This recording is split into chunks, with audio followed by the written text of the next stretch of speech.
ఈ ఉదయకాల సమయంలో మొదటిగా మన పరలోకపు తండ్రి అయిన దేవునికి నా కృతజ్ఞతాస్తుతులు చెల్లిస్తున్నాను.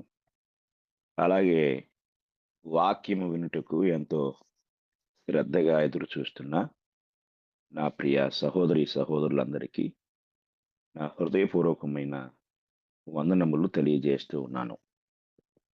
ప్రియమైన వర్లారా, క్రీస్తు ప్రభు యొక్క మరణము ద్వారా కలిగిన ఫలితాలను గూర్చి మనము ధ్యానిస్తూ ఉన్నాం.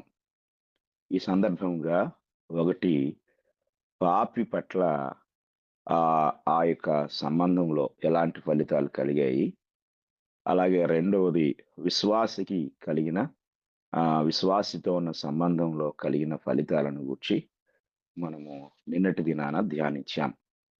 అయితే ఈరోజు సాతాను పట్ల సంబంధం, అంటే సాతానుకు ఈ మరణానికి ఉన్న సంబంధం ఏంటి, క్రీస్తు ప్రభు మరణించుట ద్వారా సాతాను విషయంలో ఏం జరిగింది అనే సంగతులు మనము ఈరోజు ఒక 3 సంగతులు మనము ధ్యానిద్దాము. మనం మొదటిగా సింహాసనాన్ని స్వాధీనపరుచుకొనుట అనే సంబంధాన్ని మనము చూద్దాం. యోహాను సువార్త 12వ అధ్యాయం 31వ వచనాన్ని మనం చదువుకుందాం. యోహాను సువార్త 12వ అధ్యాయము 31వ వచనం.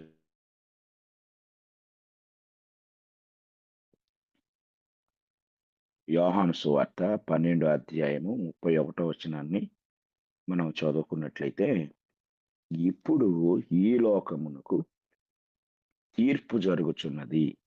ఇప్పుడు ఈ లోకాధికారి బయటకు త్రోసివేయబడును. యేసుక్రీస్తు వారు తన మరణానికి ముందుగా చెప్పబడుతున్న మాట ఇది. ఇప్పుడు ఈ లోకమునకు తీర్పు జరుగుచున్నది. ఇప్పుడు ఈ లోకాధికారి బయటకు త్రోసివేయబడును. యేసుక్రీస్తు వారు సాతాను యొక్క అధికారాన్ని, సాతాను యొక్క బలమును, సాతాను యొక్క ప్రభావమును, ఆ యొక్క సమస్తమైన అధికారమును కూడా ఆయన తన స్వాధీనంలోనికి తీసుకునే ఒక ఘనమైన కార్యము క్రీస్తు ప్రభు యొక్క శిలువ ద్వారా, ఆయన మరణం ద్వారా జరిగినట్లుగా ఇక్కడ వాక్య భాగం మనకు తెలియజేస్తూ ఉంది.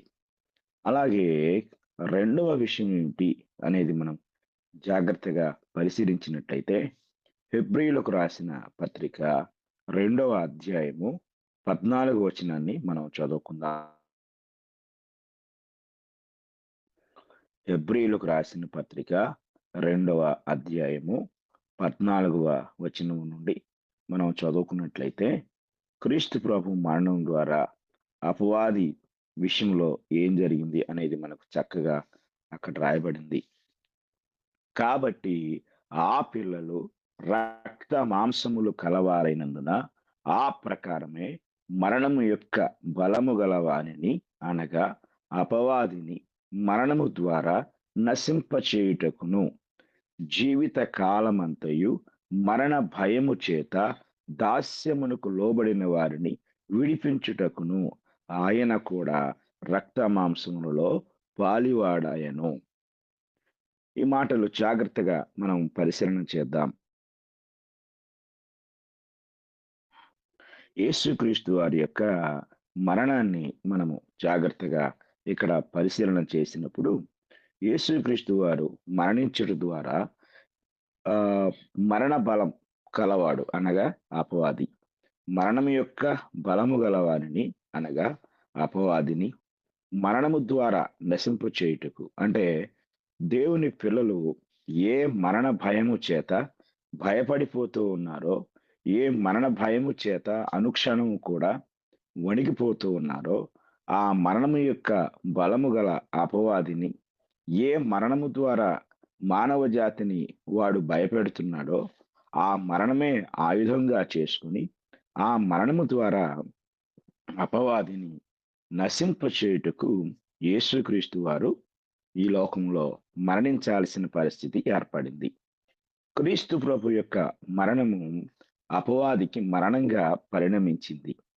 అపవాదిని అంతమొందించుటకు, లేక అపవాదిని నశింపు చేయుటకు, అపవాది దగ్గరున్న మరణ బలము నుండి విడిపించుటకు యేసుక్రీస్తు వారు మరణమనే ఆయుధాన్ని ధరించి జీవిత కాలమంతయు మరణ భయము చేత దాస్యమునకు లోబడిన వారిని విడిపించుటకు ఆయన కూడా రక్త మాంసంలో పాలివాడై మరణించుట అనేది జరిగింది.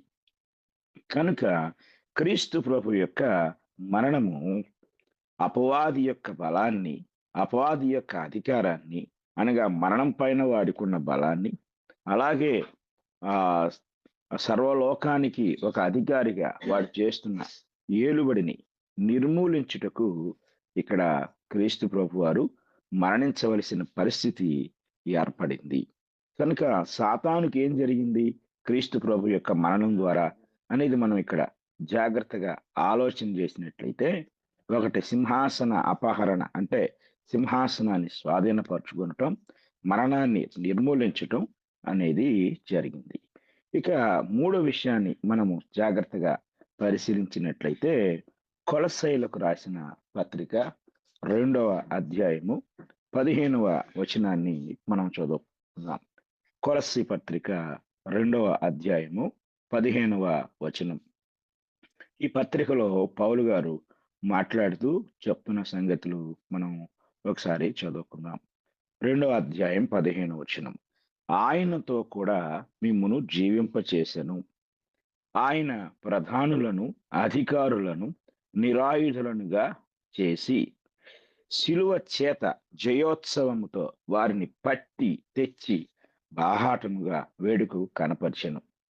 కాబట్టి ఆయన మరణంతో ఉన్న మనలను మనకు జీవాన్ని అనుగ్రహించి ప్రధానులను, అధికారులను నిరాయుధులనుగా చేసి, అంటే ఏ అపవాది సంబంధమైన అధికారులు, ప్రధానులు ఉన్నారో వారందరినీ నిరాయుధులనుగా చేశారు. శిలువ చేత జయోత్సవముతో, అంటే శిలువ ఒక విజయ ఉత్సవం, తద్వారా వారిని పట్టి తెచ్చి బాహాటముగా వేడుకకు కనపరిచెను. ఇది కొంచెం మనకి ఎఫ్ఎస్సి పత్రికలో వివరంగా ఉంటుంది. ఎఫ్ఎస్సి పత్రిక చదువుకుందాం. 6వ అధ్యాయము, ఎఫ్ఎస్సి పత్రిక 6వ అధ్యాయము 12వ వచనాన్ని మనము చదువుకుందాం. ఎఫ్ఎస్సి పత్రిక 6వ అధ్యాయము 12వ వచనం నుండి, ఏలయనగా మనము పోరాడునది శరీరులతో కాదు గాని ప్రధానులతోనూ అధికారులతోనూ ప్రస్తుత అంధకార సంబంధులకు లోకనాథులతోనూ ఆకాశ మండలమందున్న దురాత్మల సమూహములతోనూ పోరాడుచున్నాము.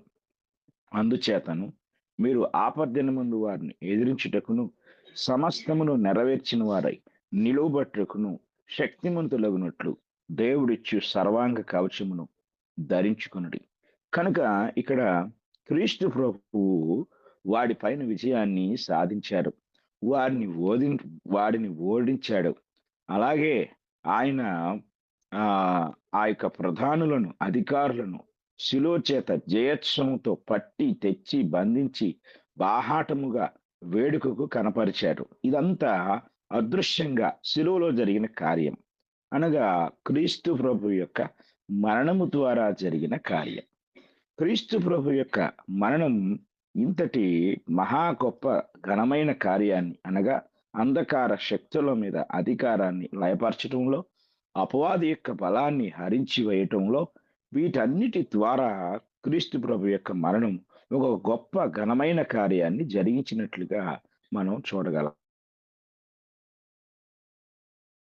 కనుక క్రీస్తు ప్రభు యొక్క మరణము ద్వారా అపవాదికి జరిగింది ఏమిటి అనే దాన్ని మనం చూస్తే, అపవాది పరాజయం పాలయ్యాడు, ఓటమి పాలయ్యాడు. కనుక ఈ విషయాన్ని మనం చాలా జాగ్రత్తగా గమనించవలసిన వారమై ఉన్నాం. కనుక క్రీస్తు ప్రభు యొక్క మరణం విషయంలో జరిగిన ఈ గొప్ప కార్యాల ద్వారా మనము ఇంతటి గొప్ప మేలు పొందుకున్నాం. అలాగే భౌతికమైన విశ్వం, అనగా ఈ యొక్క లోకం, ఈ లోకం విషయంలో ఏం జరిగింది అనే విషయాన్ని కూడా మనం ఆలోచించినట్లయితే, కొలస్సీ పత్రిక 1వ అధ్యాయం 19 నుండి మనం చదువుతున్నాం. కొలస్సీ పత్రిక 1వ అధ్యాయము 19వ వచనాన్ని మనం చదువుకుందాం. ఆయన యందు సర్వ సంపూర్ణత నివసింపవలననియు ఆయన శిలువ రక్తము చేత సంధి చేసి ఆయన ద్వారా సమస్తమును, అవి భూలోకమందున్నవైనను పరలోకమందున్నవైనను వాటినన్నిటినీ ఆయన ద్వారా తనతో సమాధాన పరచుకున్నవలనియు తండ్రి అభిష్టమాయను. ఆ మరియు గతకాలం ముందు దేవునికి దూరస్తులను మీ దుష్క్రియల వలన మీ మనస్సులో విరోధ భావం కలవారునై ఉండిన మిమ్మును కూడా తన సన్నిధిని పరిశుద్ధులుగాను నిర్దోషులుగాను నిరపరాధులుగాను నిలువబెట్టుకు ఆయన మాంసయుక్తమైన దేహం ముందు మరణం వలన ఇప్పుడు మిమ్మల్ని సమాధానపరిచాను. పై వచనంలో ఒక్క మాటలో చెప్పేశాడు. ఏమిటి అంటే, ఆయన ద్వారా అనగా క్రీస్తు ప్రభు యొక్క మరణము ద్వారా భూలోకమందున్నవి పరలోకమందున్నవి వాటన్నిటినీ ఆయన ద్వారా అనగా క్రీస్తు ద్వారా తనతో సమాధాన పరుచుకోవాలనే ఆలోచన తండ్రి కలిగి ఉన్నాడు. ఇది భౌతికమైన సృష్టి విషయంలో ఆయన కలిగి ఉన్న ఒక గొప్ప సంబంధం. ఇక తదుపరి విషయాన్ని మనం జాగ్రత్తగా ఆలోచన చేసినట్లయితే, ఇక్కడ తరువాత మనం క్రీస్తు ప్రభు మరణం తరువాత ఈరోజు మనం ఇక ఆ యొక్క ఫలితాలను ఏ ఫలితాలైతే మనం పొందుకున్నామో ఇంతవరకు మనం ధ్యానించాము. ఇప్పుడు మనము క్రీస్తు ప్రభు యొక్క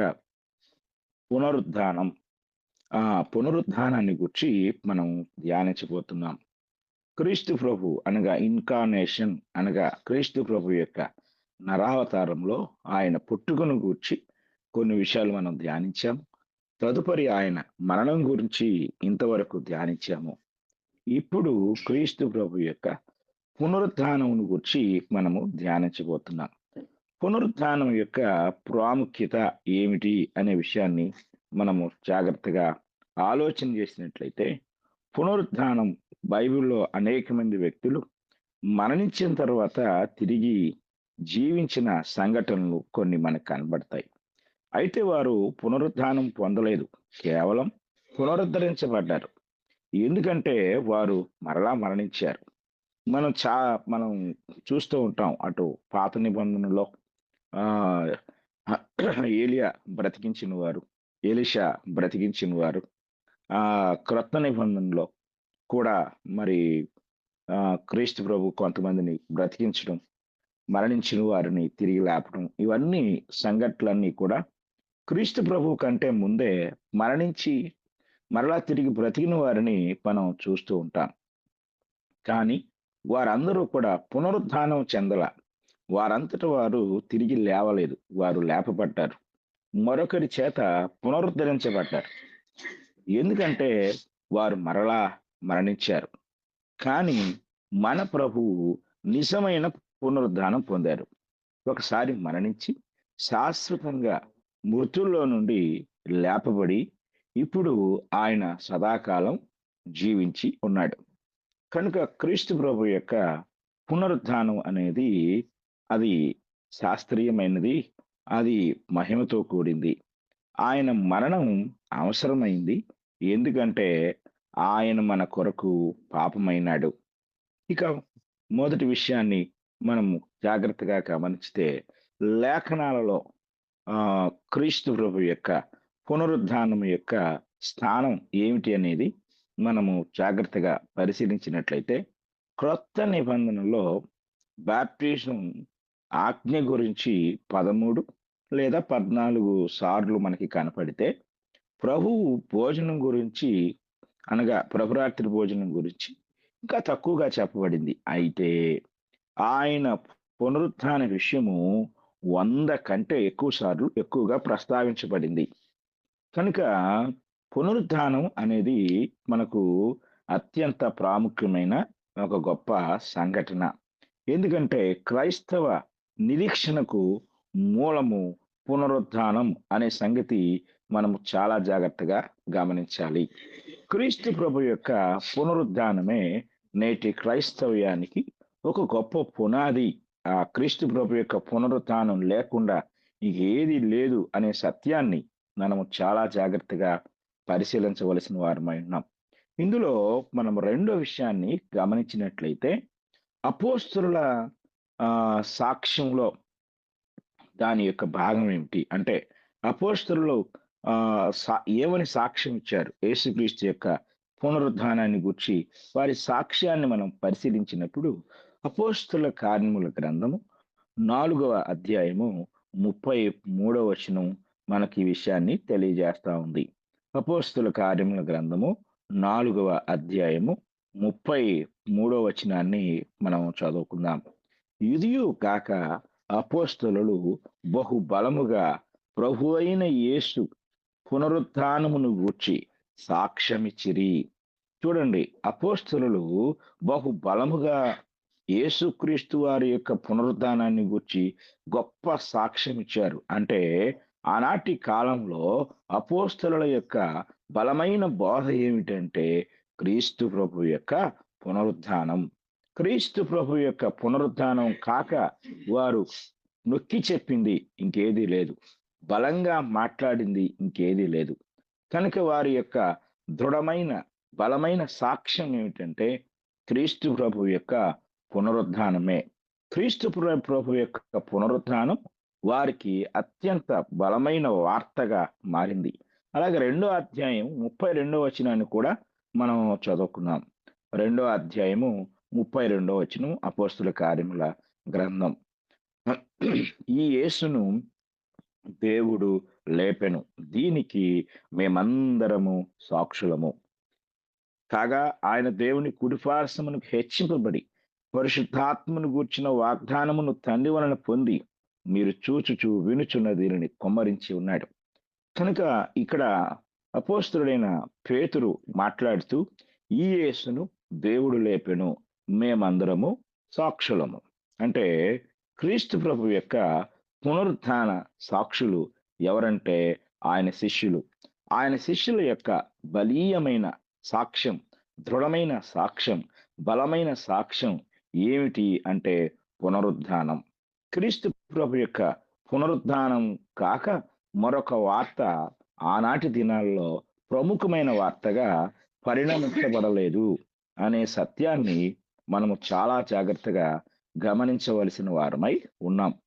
కనుక క్రీస్తు ప్రభు యొక్క పునరుద్ధాన వార్త ఒక సంచలనమైన వార్త. ఎక్కడికి వెళ్ళినా కూడా అది ఒక వింతైన వార్తగా ఉంది. అపోస్తలుల కార్యముల గ్రంథము 17వ అధ్యాయము 18వ వచనాన్ని కూడా మనం చదువుకుందాం. ఎపికూరియులలోను స్తోయికులలోను ఉన్న కొందరు జ్ఞానులు అతనితో వాదించిరి. కొందరు ఈ వదరబోతు చెప్పునది ఏమిటని చెప్పుకొనిరి.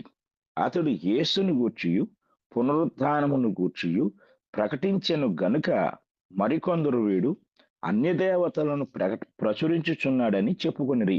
పునరుద్ధానం అనేది ఒక కొత్త దేవత పేరుగా వారు భావించారు. అంటే పునరుద్ధానం అనేదే ఒక దేవతలో ఒక దేవత అనుకున్నారు, కానీ పునరుద్ధానం అనే దానికి వారికి అర్థమే తెలియలేదు. కనుక పౌలు గారు ఆయన మరి గ్రీకు సమాజం మధ్య ఆయన బోధించినప్పుడు ఆ గ్రీకులు ఏమనుకున్నారు అంటే ఏదో కొత్త బోధ చేస్తున్నాడు అనుకున్నారు.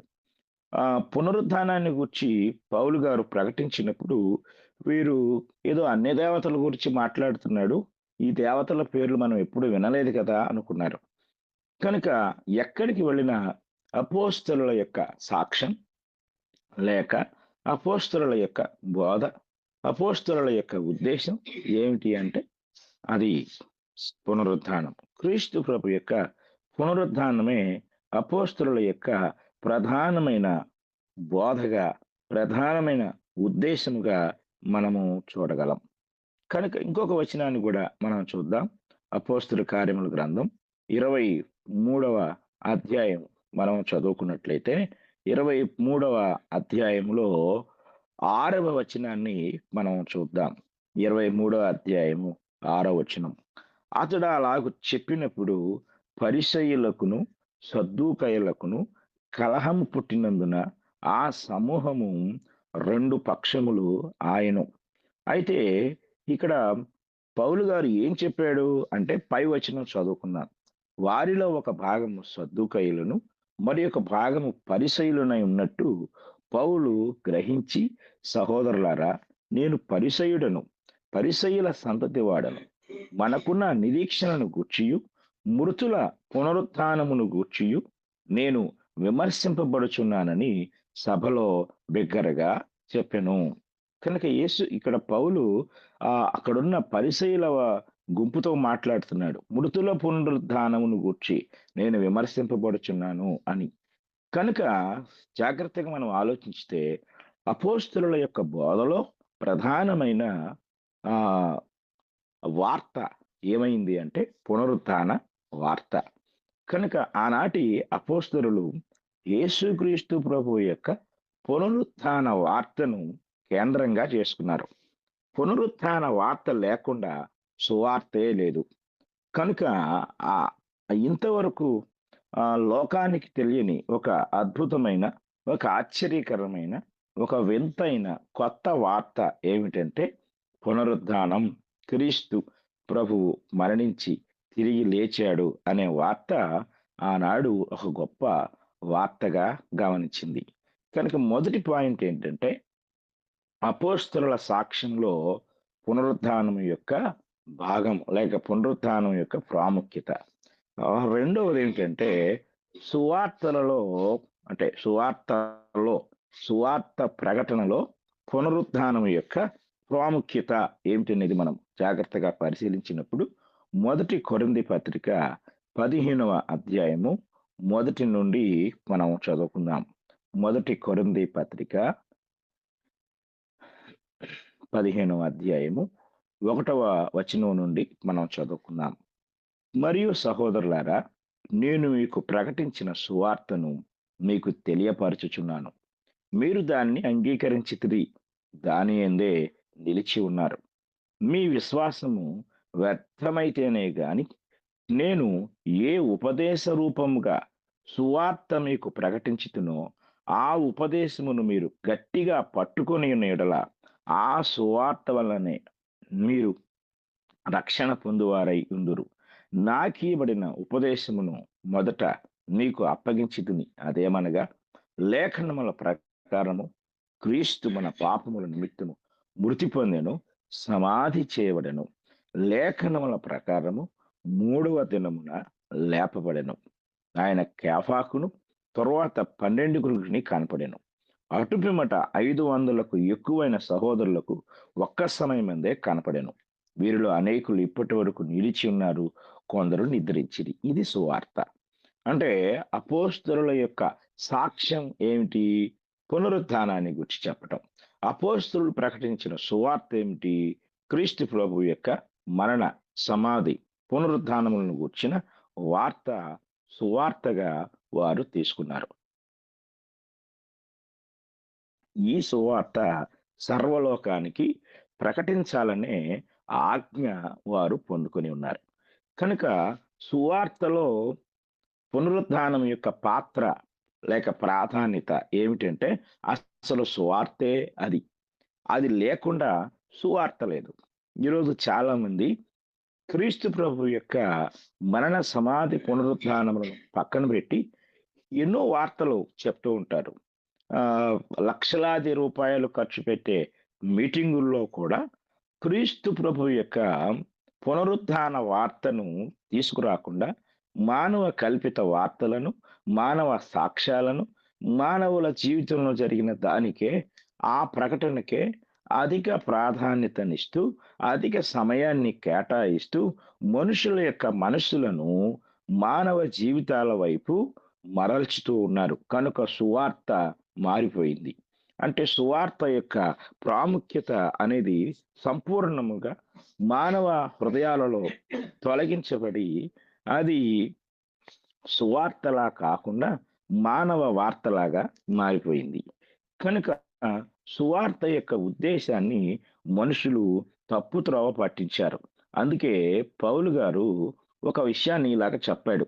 గలతీయులకు రాసిన పత్రిక 1వ అధ్యాయము మనం చదువుకున్నట్లయితే, గలతీయులకు రాసిన పత్రిక 1వ అధ్యాయము 6వ వచనం నుండి మనము చదువుకుందాం. క్రీస్తు కృపను బట్టి మిమ్మును పిలిచిన వాని విడిచి భిన్నమైన సువార్త తట్టుకు మీరెంత త్వరగా తిరిగిపోవుట చూడగా నాకు ఆశ్చర్యమగుచున్నది.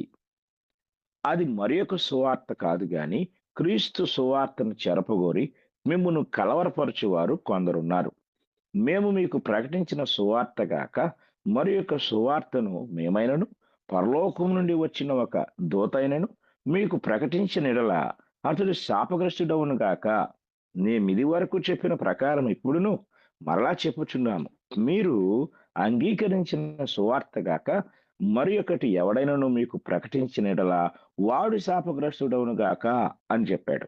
అంటే అపోస్తులైన పౌలు గలతీయ ప్రాంతంలో సువార్త ఆయన సువార్త ప్రకటించినప్పుడు ఆ సువార్త ద్వారా అనగా యేసుక్రీస్తు మరణ సమాధి పునరుత్థానముల వార్త ద్వారా క్రొత్త నిబంధన స్థాపన జరిగింది. పాత నిబంధన క్రీస్తు ప్రభు శిలువలో కొట్టివేయబడింది. ధర్మశాస్త్ర అధికారం తొలగించబడింది. సున్నతి నియమం పోయింది. ఇవన్నీ తీసివేసి ఆయన క్రొత్త నిబంధనకు మధ్యవర్తిగా వచ్చారు. కనుక ఇక యూదులందరూ కూడా క్రొత్త నిబంధన సత్యాన్ని అంగీకరించుటకు మూలాధారమైన అనగా పాత నిబంధన లేక ధర్మశాస్త్రము లేక ప్రవక్తల లేఖనాలు లేక ప్రవక్తల ప్రవచనాల అన్నిటి యొక్క నెరవేర్పు క్రీస్తు ప్రభు యొక్క మరణ సమాధి పునరుత్థానముల ద్వారా జరిగిపోయింది. అంటే మోషే దగ్గర నుండి ఆ ఎందరు ప్రవక్తలైతే ప్రవచించుకుంటూ వచ్చారో వారందరి ప్రవచన నెరవేర్పు యొక్క సమాహారమే క్రీస్తు ప్రభు యొక్క మరణ సమాధి పునరుత్థానమును గూర్చిన సత్యమైనది. ఈ సత్యాన్ని పౌలు గారు బోధించారు. కానీ మరొకరు వచ్చి దానికి భిన్నమైన సువార్తను వారు ప్రకటించారు. కనుక పౌలు గారు వారిని ఖండిస్తూ ఉన్నాడు. కనుక అపోస్తలుల యొక్క బోధలో అత్యంత ప్రాముఖ్యమైన వార్త ఏమిటి అంటే క్రీస్తు ప్రభు యొక్క సువార్త అనగా పునరుద్ధాన వార్త.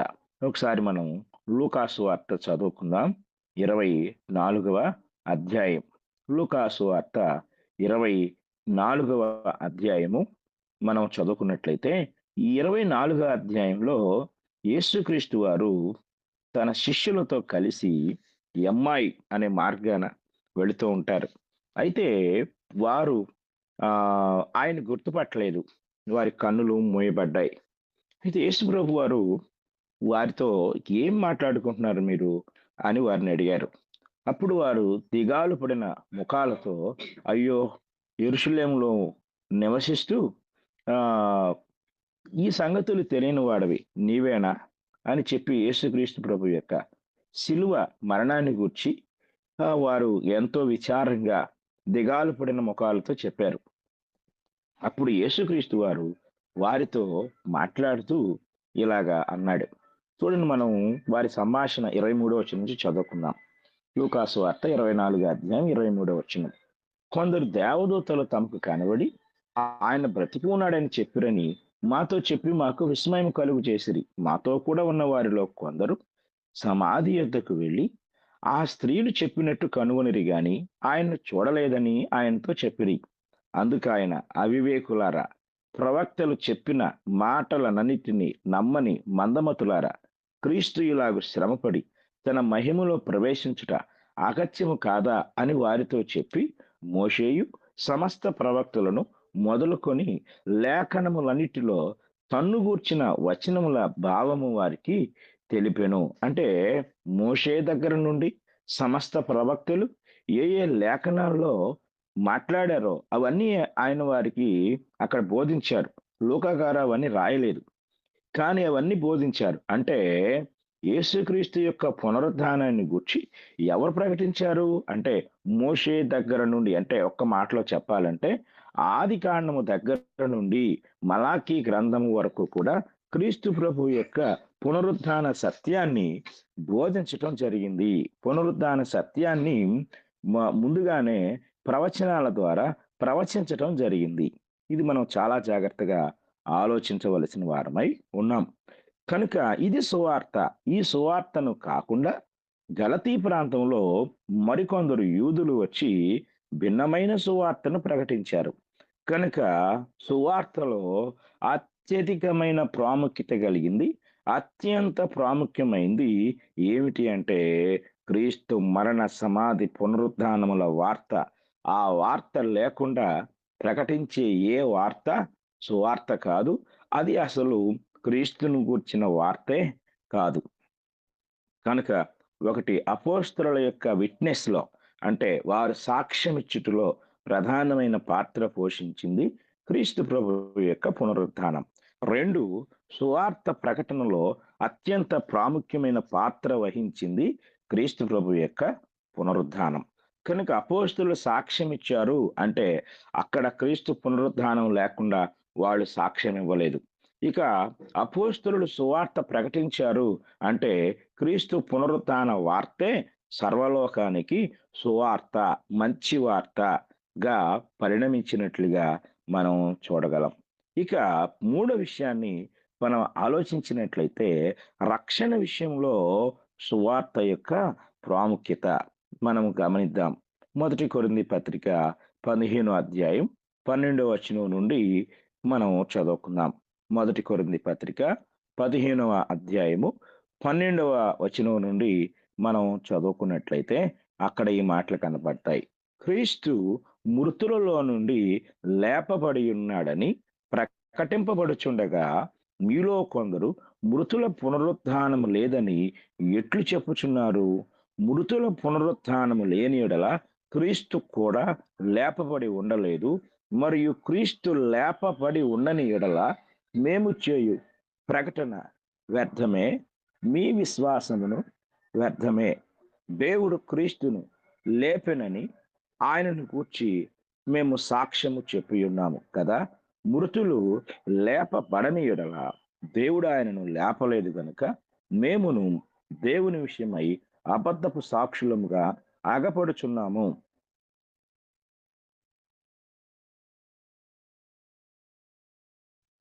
కనుక ఈ మాటలు మనం చాలా జాగ్రత్తగా గమనించవలసిన వారమై ఉన్నాం. ఒక 16 వచనానికి వద్దాం. మృతులు లేపబడని యెడల క్రీస్తు కూడా లేపబడలేదు. క్రీస్తు లేపబడని యెడల నీ విశ్వాసం వ్యర్థమే. మీరు ఇంకను మీ పాపంలోనే ఉన్నారు. అంతేకాదు క్రీస్తునందు నిద్రించిన వారును నశించిరి.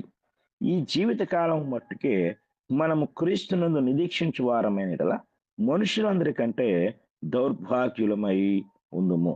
అంటే క్రీస్తు ప్రభు యొక్క పునరుత్థానం అనేది లేకపోతే ఏం జరుగుతుంది అంటే మన యొక్క విశ్వాసం అంతా కూడా వ్యర్థమైపోతుంది. ఇంకా అసలు మనకి రక్షణే లేదు అనే సంగతి మనం గ్రహించాలి. అందుకే ఇక్కడ ఏమంటున్నాడు అంటే ఒకవేళ మనము క్రీస్తునందు విశ్వసించే విశ్వాసము, నిరీక్షించే నిరీక్షణ ఇక్కడ బతికేదానికే అయితే ఈ లోకంలో ఉన్న వారందరికంటే మనమే దౌర్భాగ్యులం అవుతాం. కనుక క్రీస్తు ప్రభు యొక్క పునరుత్థానము ఈ లోకంలో జీవించే దానికోసం అనుగ్రహించబడిన నిరీక్షణ కాదు గాని మనం ఈ లోకాన్ని విడిచిపెట్టిన తర్వాత కూడా క్రీస్తుతో కూడా ఉండే ఒక గొప్ప నిరీక్షణ మనకు క్రీస్తు ప్రభు యొక్క పునరుత్థానం అనుగ్రహించింది. కనుక క్రీస్తు ప్రభు యొక్క పునరుత్థానము రక్షణకు మూలాధారమై ఉన్నది. క్రీస్తు ప్రభు యొక్క పునరుత్థానమే లేకపోతే మనకు రక్షణే లేదు అనే సంగతి మనము చాలా జాగ్రత్తగా గమనించాలి. రక్షణలో క్రీస్తు ప్రభు యొక్క పునరుత్థానం యొక్క ప్రాముఖ్యతను గురించి కొన్ని విషయాలు మనం వరుస క్రమంలో ధ్యానిద్దాం. ఇందులో మొదటి ప్రాముఖ్యత లేక మొదటి ప్రతిపాదన ఏమిటి అనేది మనం చాలా జాగ్రత్తగా పరిశీలించినట్లయితే ఇక్కడ 12వ వచనం మనకి ఇలా తెలియజేస్తుంది. 12వ వచనాన్ని మనం మరలా చదువుకుందాం. 12వ వచనం చూస్తే క్రీస్తు మృతుల్లో నుండి లేపబడి ఉన్నాడని ప్రకటింపబడుచుండగా. అంటే అసలు సువార్త ప్రకటన యొక్క మూల ఉద్దేశమే క్రీస్తు మృతుల్లో నుండి లేపబడి ఉన్నాడు అని. మరి మీలో కొందరు మృతుల పునరుద్ధానం లేదని ఎట్లు చెప్పుచున్నారు? అంటే మొదటి ప్రతిపాదన ఏమిటి? అంటే మృతుల పునరుద్ధానం లేదు అనే ప్రతిపాదన, క్రీస్తు ప్రభువు మృతుల్లో నుండి లేచాడు అనే ప్రతిపాదనకు వ్యతిరేకమైన ప్రతిపాదన. ఇక రెండవ ప్రతిపాదన ఏమిటి అంటే, మనం 13వ వచనం చదువుకుందాం. 13వ వచనాన్ని మనం చూస్తే, 13వ వచనంలో మృతుల పునరుత్థానము లేని యెడల క్రీస్తు కూడా లేపబడి ఉండలేదు. మొదటి ప్రతిపాదన ఏమిటి? క్రీస్తు మృతుల్లో నుండి లేపబడకపోతే, పునరుత్థానం అనేది జరగకపోతే, ఇక మానవ నిరీక్షణకు లేక క్రైస్తవ నిరీక్షణకు ఆధారం ఏమిటి? రెండవ ప్రతిపాదన ఏమిటి? పునరుత్థానం లేకపోతే క్రీస్తు కూడా లేపబడలేదు. ఇక మూడవ ప్రతిపాదన మనం చూస్తే, క్రీస్తు లేపబడకపోతే సువార్తే వ్యర్థమైపోతుంది. అనగా అపోస్తలులు ప్రకటించు ప్రకటన వ్యర్థమైపోతుంది. మేము ప్రకటించిన వార్త విని మీరు క్రీస్తునందు ఉంచిన విశ్వాసం కూడా ఏమైపోతుంది? వ్యర్థమైపో కనుక క్రీస్తు ప్రభు యొక్క మరణము ద్వారా లేక ఆయన పునరుత్థానం ద్వారా కలిగిన ఈ ఒక ప్రతి విషయాన్ని మనం ఆలోచించినప్పుడు, ఇక నాలుగవ ప్రతిపాదన మనం గమనించినట్లయితే ఇది 15 వచనంలో మనకు కనపడుతుంది. అంతేకాక మృతులు లేపబడని యెడల మా సాక్ష్యం ఏమవుతుంది? అది అబద్ధ సాక్ష్యం అవుతుంది అంటాడు ఇక్కడ పౌలు గారు. దేవుడు క్రీస్తుని లేపనని ఆయన గూర్చి మేము సాక్ష్యం చెప్పి ఉన్నాము గనుక, మృతులు లేపబడని యెడల దేవుడు ఆయనను లేపలేదు గనుక మేమును దేవుని విషయమై అబద్ధపు సాక్షులముగా అగపడుచున్నాం.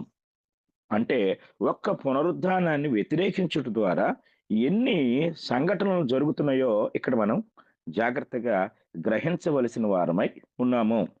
కనుక వాక్య భాగాన్ని మనం చాలా జాగ్రత్తగా పరిశీలించినట్లయితే 16, 17 వచనాల్లో ఇంకొక సంగతి మనకి కనపడుతుంది. 16, 17 వచనాలు. మృతులు లేపబడని యెడల క్రీస్తు కూడా లేపబడలేదు. క్రీస్తు లేపబడని యెడల మీ విశ్వాసము వ్యర్థమే, మీరింకను పాపములోనే ఉన్నారు. అంటే పునరుత్థానము లేదు అని మనం ఆలోచించినట్లయితే ఎన్ని అనర్థాలు జరుగుతున్నాయో మనం గ్రహించాలి. పునరుత్థానము లేదనే ఒక బోధ ఎన్ని ప్రతిపాదనలను తీసుకొచ్చింది అనేది మనం చాలా జాగ్రత్తగా గ్రహించవలసిన వారమై ఉన్నాం. ఇక ఏడవ ప్రతిపాదన కూడా మనం చూద్దాం. ఇది ఏమని ప్రతిపాదిస్తుంది? ఏడవ ప్రతిపాదన అంటే 19 వచనాన్ని మనం చదువుకుందాం. 19 వచనాన్ని మనం చూస్తే, ఈ ఈ జీవిత కాలము మట్టుకే మనము క్రీస్తునందు నిరీక్షించు వారమై ఉండి అందరికంటే దౌర్భాగ్యులమైపోతాం. ఎంత దురదృష్టమో చూడండి. మనం అందరికంటే కూడా దౌర్భాగ్యమైన స్థితిలోనికి వెళ్ళిపోతాం. ఇక ఎనిమిదవ ప్రతిపాదన ఏం చెప్తుంది అనేది మనం ఆలోచిస్తే 20వ వచనాన్ని మనం చదువుకుందాం. 20వ వచనాన్ని మనం చూసినప్పుడు, ఇప్పుడైతే నిద్రించిన వారిలో ప్రథమ ఫలముగా క్రీస్తు మృతుల్లో నుండి లేపబడి ఉన్నాడు. అప్పుడు 8వ ప్రతిపాదన ఏమవుతుందంటే, ఇక క్రీస్తు కూడా లేపబడలేదు అనే విషయాన్ని తెలియజేస్తుంది. కనుక పునరుద్ధానము ఇన్ని ప్రతిపాదనలను అధిగమించి మనకు ఒక గొప్ప నిరీక్షణను అనుగ్రహించింది.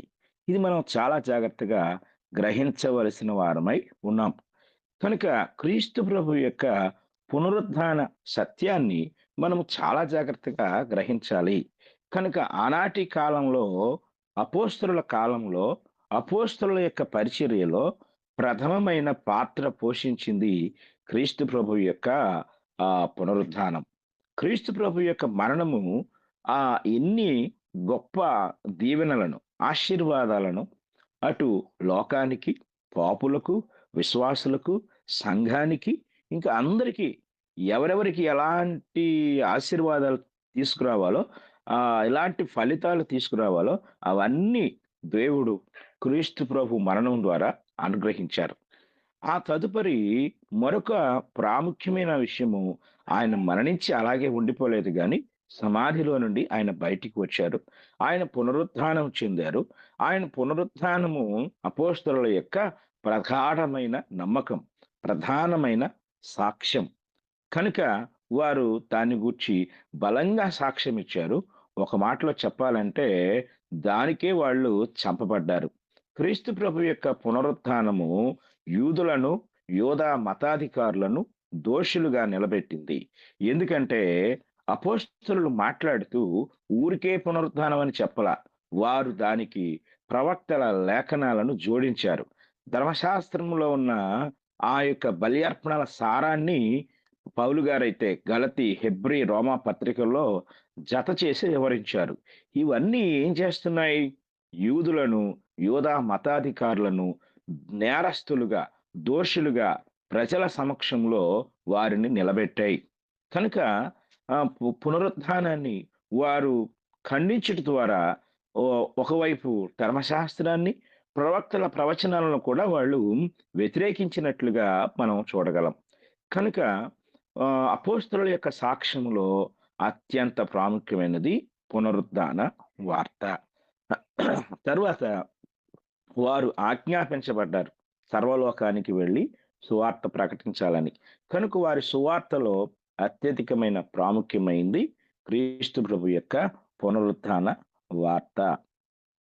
కనుక క్రీస్తు ప్రభు యొక్క పునరుత్థానము మనము చాలా జాగ్రత్తగా పరిశీలించినట్లయితే అపోస్తలులు ఎక్కడికెళ్ళినా దాన్ని గూర్చే ప్రకటించారు.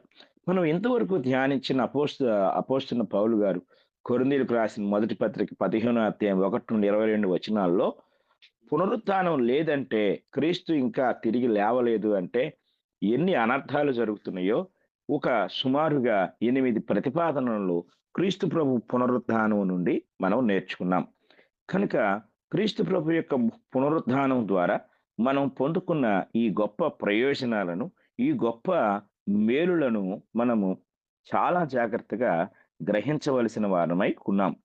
కనుక పునరుత్థాన సత్యాన్ని మనము జాగ్రత్తగా ఒక్కొక్కటి గ్రహిస్తూ పునరుత్థానాన్ని గురించి ఇంకా దేవుడు మనకు ఆ లేఖనాలలో లేక క్రొత్త నిబంధనలో ఇంకా ఏ ఏ సంగతులు దాచి ఉంచాడో వాటన్నిటినీ మనము క్రమబద్ధంగా నేర్చుకున్నాము.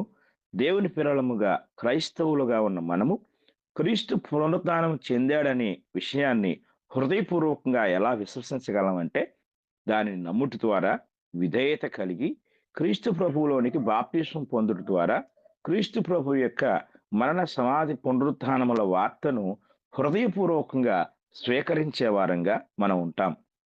ఒకవేళ ఇంకా ఎవరైతే క్రీస్తు ప్రభువును నమ్మి ఆయన నామం ద్వారా దేవుడు అనుగ్రహించే రక్షణను పొందలేకుండా ఉన్నారో వారందరూ కూడా ఇంకా క్రీస్తు ప్రభు పునరుత్థానాన్ని అపనమ్మకంగా ఉన్నారు, లేక ఆ ఇంకా విశ్వసించకుండా ఉన్నారు అని పరోక్షంగా తెలియచేస్తూ ఉన్నారు.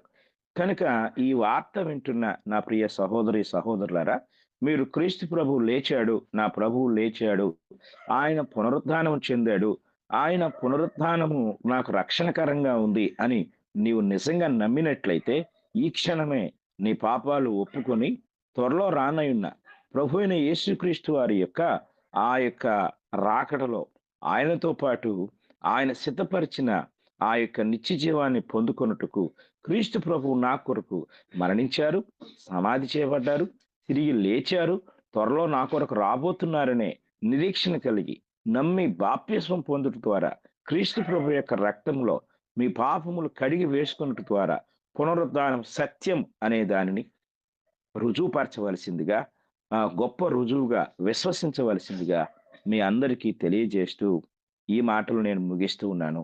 ఇంతవరకు శ్రద్ధతో విన్న మీ అందరికీ నా హృదయపూర్వక వందనాలు తెలియజేస్తూ ఉన్నాను.